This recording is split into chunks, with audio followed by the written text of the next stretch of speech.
Hi, everybody. So, on week 2 here, we are going to start by doing a small project together. So, if you are in my ARC Software 2 class, this will be chapter 2 for you of the textbook if you have it. So, we'll be going through chapter 2 together. You can use that as a reference if you like, but I essentially will be going through all the content in these lectures.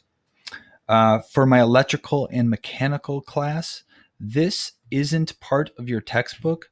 And what we're doing here is kind of more architectural in nature, but all of these mechanics of how the tools work translates to the electrical and mechanical system. So please work along with us, and this will be part of your class as well. So both classes here will have the same assignment due at the end of the week, which is pretty much where we end up after these lectures this week, which is a print off of our little small office. Okay, so for our first lecture, we are going to do walls, grids, and dimensions. That is the goal. So first things first is we need to start a new Revit project. So this landing page for Revit, so I've already fired it up, is asking us, would you like to start a model or would you like to create a family? Now, if you remember the difference, families sort of live in models and models are their own sort of freestanding element, if you will. So I don't want to create a family. I want to create a new model. So I'm going to go up to the models category and go to new. And then I'm going to click browse. If I were maybe in an architecture firm, I might have a template file all set up. So I might click like architectural. If I'm in an electrical mechanical firm, I might have a systems file all set up and I might just click systems. In our case, the file we're going to use is just default, the empty sort of template file. Okay, I hit OK and then hit OK again. And this will open up the default template. So here we are looking at the level 1 view. I can tell because it's in bold in the project browser. I also can tell because it says level 1 right here. Okay, in the level 1 view, I see that there's 4 elevation markers: a north elevation, south, west, and east. And I can see those views right over here in the project browser as well. I could click on one of them and see that, there's a level set up, level 1 and level 2, but there's nothing modeled so far, so I'm not seeing anything. Okay, this is just defining the levels. Okay, so I'm going to close that, East View. So I close that up here in the View tab. So let's do a quick review. Now, right up here, this is our quick access toolbar. Just some quick buttons we can hit right away, typically like save or open. I have my applications toolbar in the middle. I've got this info center over here where I can link up to Autodesk 360 if I so choose. I have my tool ribbon here. So this is full of different tool tabs and different tool panels. Tools are embedded into panels. Panels are embedded into tabs. Right here is the options bar. Right here is the properties palette with the type selector. And right here is the project browser or Grand Central Station, really, of our whole project. So this is our map to sort of pick different places in our model and views to go to. Down here, I have my view display. So I can change how things look in my model in my different views right here. And then down here, I have my status bar. Tells me how to use a specific tool. And then over on the right-hand side, I have different selection toggles over there. So that's what we covered in one of those initial Revit lectures. Okay, so let's just kind of get started here together. And we are going to start doing walls, grids, and dimensions. So we've already started a new project with a default template. And the first thing I'm going to do is just create a rectangular wall. So I'm going to make 4 walls kind of in one move. So I'm going to go up to wall. And let me just go back. I'm going to hit escape twice to sort of leave every tool I'm in. So just remember that hitting escape gets you out of whatever you're in. If I hold down wall, there's a bunch of other options in here, but I can also just click the wall button right here and not click that down arrow. And when I do that, it'll default to wall architectural. So I'm just going to click wall, and I'm going to put it on basic wall generic 12 right here, generic 12 inch. Right now it's on generic 8 inch. I'm going to do generic 12 inch. So this wall is really not made of anything. It's like a clay wall. We don't know what it's going to be yet. We just want to make one. Okay. I'm going to set my location line, which I'll explain in a moment, to finish face exterior. I'm going to set my height here. So I'm in the options bar to 9 feet. Notice when I changed it here, it changed down here. And I am going to go up and select the rectangle tool right here. Instead of the line tool, the rectangle tool. So something that you'll have to get used to how Revit works is we typically draw things in 2 dimensions and then Revit will model it in 3. So in this case, I'm just going to draw a rectangular shape, a rectangle, and it'll create a wall, a 12-inch wall on that rectangle. So I'm just going to click anywhere over here. I'm going to move my rectangle down to right here. There we go. We drew a rectangle of certain dimensions. Do not worry about those yet. Okay. So I'm just going to hit escape. Okay. Now, let me just explain location line. I'm going to go back to wall. I'm going to keep it on the line tool for now. All my settings are the same here. So first thing I'm going to do is just go wall center line. So when I start drawing a wall, I click once. Notice that where I'm drawing the line is on the middle of the wall center line. That's what location line means. Okay, I'm going to hit escape. I'm going to change this to finish face exterior. Now look at where the line is drawn. It's on one edge, the exterior edge of the wall. If I hit spacebar, I can flip my wall around that location line. But finish face exterior is just letting us know where that wall is being drawn in relation to your line. Same thing for interior, finish face interior. Now the wall is positioned up top. The interior of the wall is where the line is drawn. The exterior of the wall is the other side of the wall. In this case, our wall really has no difference between the interior and exterior because it's a clay solid wall, generic 12 inch. Now, but if it was a different type of wall, then it would matter. Okay, because if you had brick on the outside and gyp on the inside, you wouldn't want those to be reversed. Okay, so that's what location line is. There's some other choices in there, but we'll get to those later. Okay, so let's talk about temporary dimensions and how they work.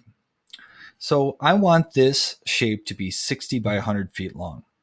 Okay, and I made it at some arbitrary value. So I'm going to click one of these walls. Right away, I get a temporary dimension string on the bottom. So from the middle of this vertical wall to the middle of this vertical wall, it's that big. Now I want corner to corner to be 100 feet.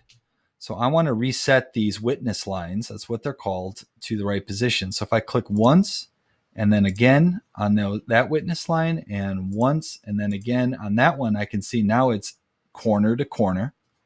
Now I can just click on this 85.6 and put in 100 feet.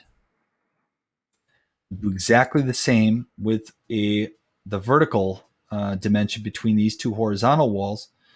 I'm going to reposition the witness line on these temporary dimensions and type in 60 feet. So now I have a 100 by 60 foot rectangular box. I'm calling them temporary dimension strings because right now when nothing's selected and I've hit escape, we don't see them. They only appear when I click on some geometry, and then I can manipulate this geometry's position by messing with the temporary dimension string. Okay, so let's do something else here. So I've made this rectangular wall system here, but I do have no idea how it looks in 3D. And I'm told, Revit's in 3D. How come I can't see anything in 3D? First off, it's because we're in a floor plan only. We're drawing our three-dimensional model in the floor plan view, which is a totally legit way to do it. Now, if I go up here to my quick access toolbar, and I just click the little house there for default 3D view, I'm going to click that. Boom, there we go. We have our 9-foot wall going from level 1 up 9 feet, and it's 100 by 60. Okay, level 1's right here. Level 2's 1 foot higher than my wall at 10 feet. Now, I could have, say, hovered over this wall and hit tab. That will select all the walls in the chain of that wall and click once. So let me do that again. I'm going to hover, hit tab, and then click. Now I've selected all 4 walls. I could have said, hey, just have this wall go from level 1. Instead of unconnected, just go to level 2. In which case, this becomes grayed out because the computer already knows these are 10 feet apart. And I didn't need to hit apply because it already did it for me. But now this wall goes from level 1 to level 2, and it's 10 feet high instead of 9 feet high. So there's a couple different ways to control the height of the wall. You can input the height directly and have it unconnected, or you can say, hey, go from here to here. Okay, let's go back to level 1. One thing you'll notice is that a little category appeared in our 3D browser, called 3D Views. That is the 3D view we just created by clicking that little house. There it is. I can use Shift and right click to sort of rotate around, or I can rotate around using left click on the view cube. Again, I don't like doing it that way. Shift and right click is really your best bet. Okay, there it is. So I'll leave this open and we can sort of inspect this as the model gets built. So here's our level 1 floor plan. It's just a simple wall. All right, let's add some grid lines. So a structural grid is something that sort of gets laid out over a design. There's debates as to what comes first, sort of this grid before the actual architecture, or the architecture and then a structural engineer sort of slaps on a grid. I think any good architect who's worth their salt would always use a grid to sort of lay out a design, because then when the design goes to a structural engineer, there won't be any like surprises like a column that's needed in the middle of a room. So something to think about. It's kind of a chicken and egg thing.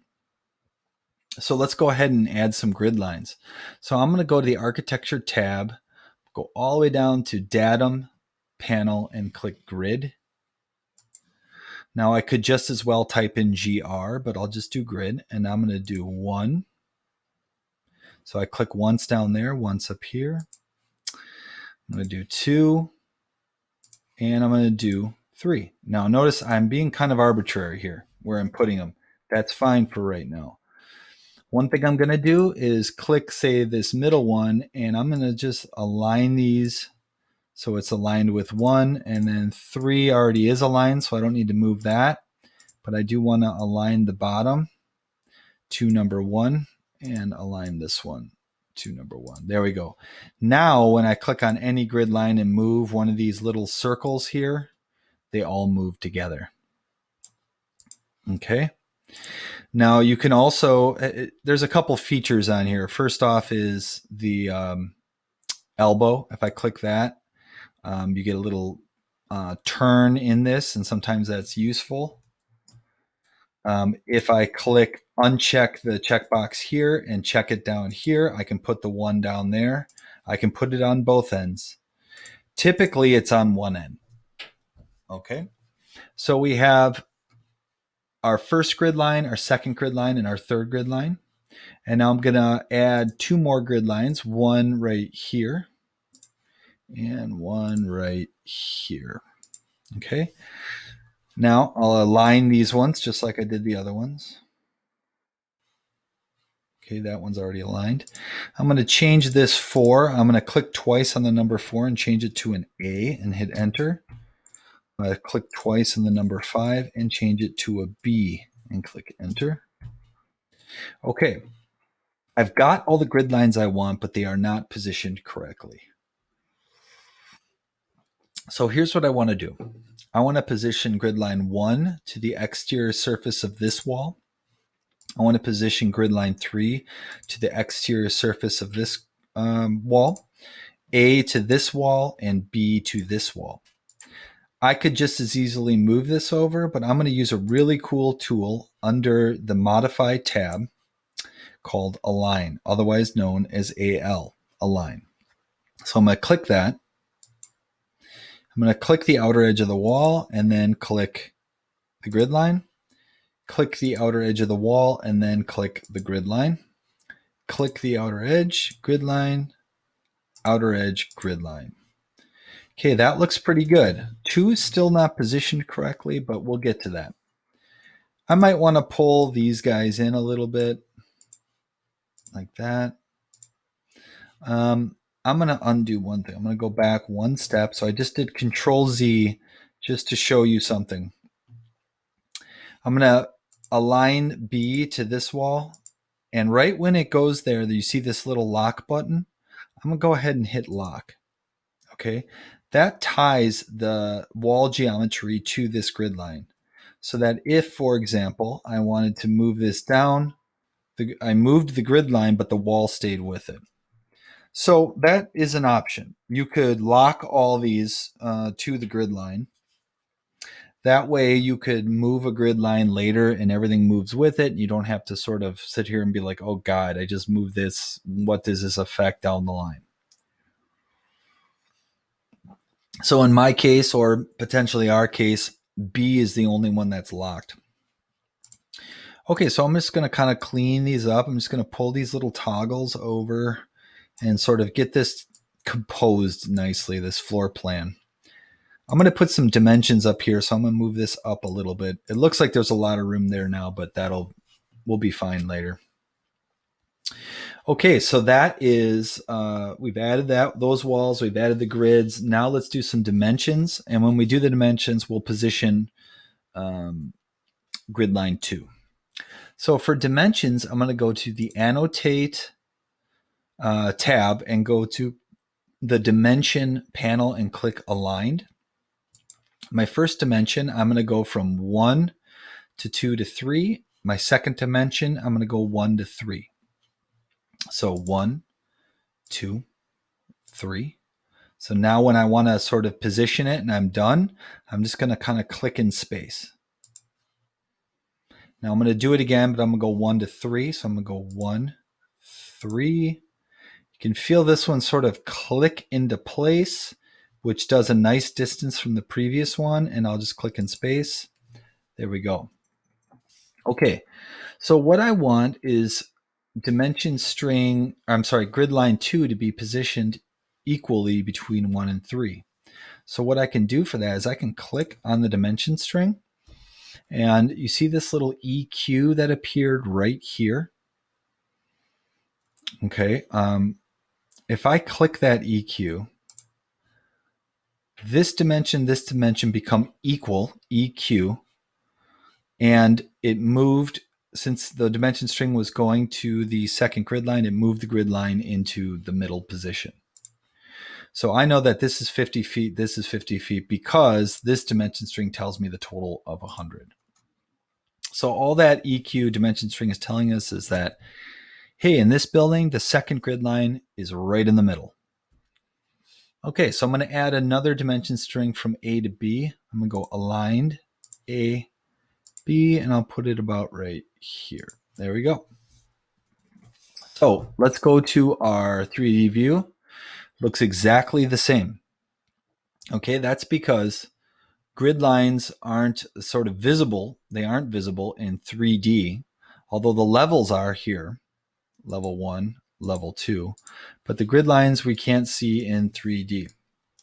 So all that work we just did is really, we're not seeing anything in the three-dimensional view, but in the drawing of level 1, it looks really good. Now, if I go to level 2, I'll see that my grid lines are there. My building is sort of shaded out because we're actually above the wall. If you think about it, our wall goes from level 1 to level 2, but floor plans are typically cut at what? 4 feet. That is correct. All right, so let me go back to level 1. Okay, let me just check my notes here. So we did walls, grids, and dimensions here. Okay, we did that. Okay, let's try that. Let's change our wall type. So right now we did a generic 12-inch wall. And I'm going to just hover over this wall and hit tab, and it selects all the walls. So hover over any wall, hit tab, selects all the walls in that chain of walls, and then click left mouse button click, and it will select them all. So now if I look up in my properties palette, this is a generic 12-inch wall. Let's go ahead and change that to exterior brick on CMU and click. Okay, notice the wall got thicker. Okay, doesn't really look that, it's different in the floor plan, but we're going to go into how to change that. Okay, if I scroll in here and go down to my view display bar here, that first little square right here says detail level coarse. Okay, I can tell it's on coarse just by hovering over it. Go ahead and change it to fine. Okay, wow, look at all those crazy stuff that just appeared in the wall now. Let me explain what is going on here. So if I click on that wall, this is brick on CMU. Okay, so what we have here is the inner boundary of the wall, the outer boundary of the wall. Those are going to get the darkest line weight, so that makes sense. And everything in between is sort of the gooey innards of the wall. So this first layer is our interior finish layer, whatever that may be. I bet you any money it's drywall. Then we have, actually, let me zoom in a little further, and let me show you another button that will make this even clearer. I'm going to go up to the quick access toolbar, and I'm going to click this guy right here, TL thin lines. I'm going to click that. That just turns my line weights off, which is very helpful. So now we can really see all the layers. First layer is gyp. Second layer is probably a furring space or some sort of stud space. Then we have our 8-inch CMU block wall, 2 inches of rigid insulation, 2 inches of airspace, and then finally our exterior brick. So that is the whole makeup that makes up this wall. How do I know that? Because I've used Revit many times is first, but also let me show you how you can find out. So I'm going to go ahead and turn on my my line weights again, just so I keep them on. Now I'm going to click a wall. Okay. Now this is the type, right? We have this exterior brick on CMU type wall in here. In the properties palette, I'm going to go ahead and click this edit type button. Okay. Click that. Here we are. Here's everything sort of about this particular type, the exterior brick on CMU. A lot of information here. Don't pay any attention to it just yet. What I want you to do is on the structure list here, go ahead and click edit. In edit, here are all of the layers from the interior side to the exterior side. Gyp, metal furring, concrete masonry units, some sort of membrane, rigid insulation, air, and brick. The membrane in this case is 0 thickness. So this is the thickness of each one. So those are all the layers that make up this wall right here. Okay. Just wanted to show you that. You don't have to concern yourself too much with it just yet, but okay? But that's all the layers. So I'm going to hit cancel. And I hit cancel again. So just a reminder, we clicked on the wall, we went edit type, and then we clicked edit under structure to see those different layers. Okay, cancel. Okay, so there is our wall. Now let's go to that 3D view. And now things are starting to change in here a little bit. I'm seeing a sort of shading on this side of the wall. I am going to go to my next button over. So this is already, let's put this on fine. So when I zoom in, I can actually see brick. And let's put this on shaded. Okay, there we are, seeing some brick there. And let's go ahead and put this on shadows right here. That's fourth button over. And now we have some shadows there. Okay, so we're building this thing up slowly but surely. Okay, so what we want to do now, look over my list, make sure I got everything.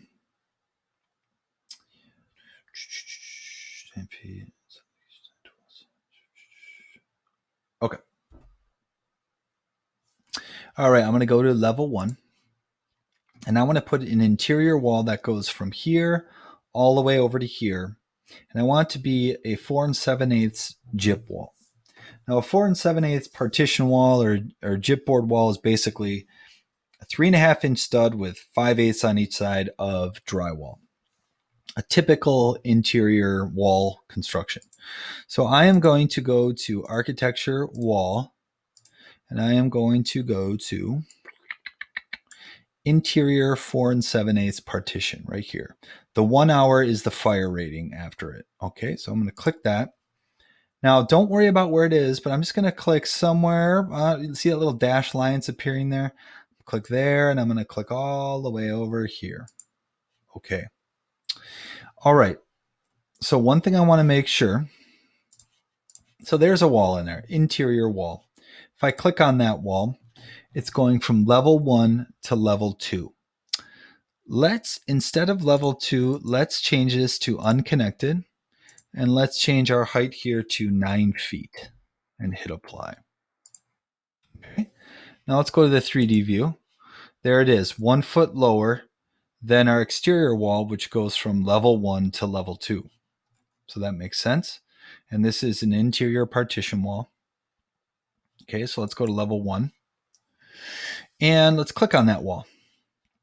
Let's make it so the interior dimension from the inside of this wall to the inside of this wall is 22 feet. I'm going to click through these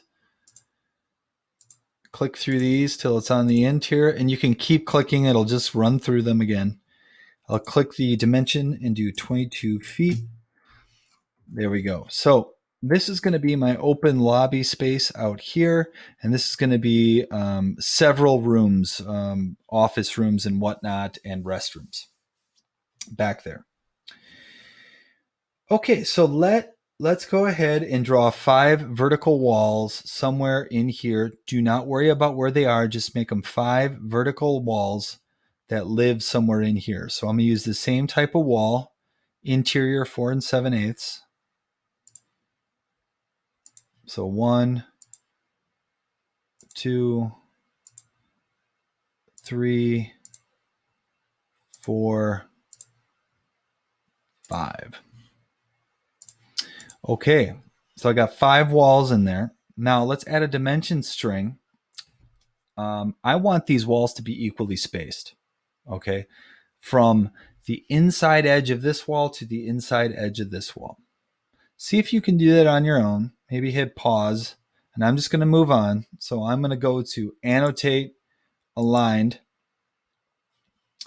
and I'm going to go. Now, once I hover over this wall, if I hit tab, might be good to turn off our line weights right now. There we go. See how a tab is like fluctuating through? It's going to keep hitting tab. I want the inside to the center, to the center, to the center, to the center, to the center, and then all the way to the inside edge here. Okay, I got it. Now I'm going to click in space. Okay, now I'm going to click equal. Now look at that. All the rooms now have an equal width. That tells the contractor, hey, from the inside wall to the inside wall, just divide it up into 5 equal dimensions. Those are where those walls go. Okay, so we have sort of each wall blocked out here. So if I go to my 3D wall here, here they all are. Now it looks like they're going up to 10 feet, but I want to change that. So I'm going to select these walls, and I'm going to do that by clicking one, holding down Control, and selecting the rest.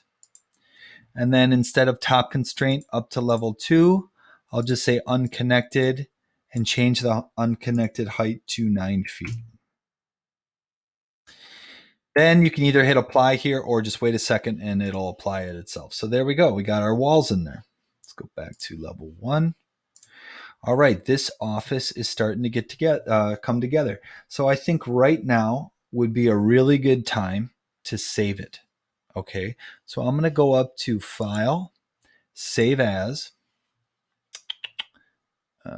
Project. File, Save As, Project. And I'm going to go save this under my Spring 2021 Arc Software 2. And I'm going to make a new folder and I'm going to call it Week 2. This is just how I'm saving things. And I'll just call this Small Office. Let me start over. Kevin Kinney. Small Office Quick Start V01 for version 1. Okay, I'm going to hit save. Okay, so we saved that project. Should I have probably saved sooner? Damn right I should have. So we run the risk of losing any work, which is a little troublesome. Okay, so a couple other things. I could, for example, move this grid line down. I'm going to grab this big dimension string here and put 110 feet. Okay, and now I'm going to take this wall and align it to that. So if I locked this to this initially, I could have done that. It would have done it automatically, but I can just go ahead and click align and then move this. And even though I moved it, these stayed equal, which is really nice. So they're all connected in that way. And the same, now if I move the B here, I know that this is already locked to that wall, so I'm just going to move it down. I'll move it up 20 feet. Look how crazy this looks. Okay, that's a really small space in front there, but notice everything changed with it. So I'm going to put this back to 60 feet. And I'm just going to grab this wall and I'm going to move it in 10 feet just back to where it was. And then I will move my grid line the same, and it should sort of snap to that location too. So moving it, I can just select it and just left click and hold. Okay, or I can select it, go up to move right here. It already is in the where it needs to be. I can go to move and then move that over. So you might be feeling a little confused about the tools and everything that's happening in the toolbar right now. Don't worry about it. It'll all sort of click in as we keep moving forward. So I'll stop this lecture here. This will be our first one where we covered walls, grids, and dimensions. And in the next lesson, we are going to do doors, windows, and then maybe roofs, but we'll see. We might have to kind of split it up. But next up is doors. So stay tuned.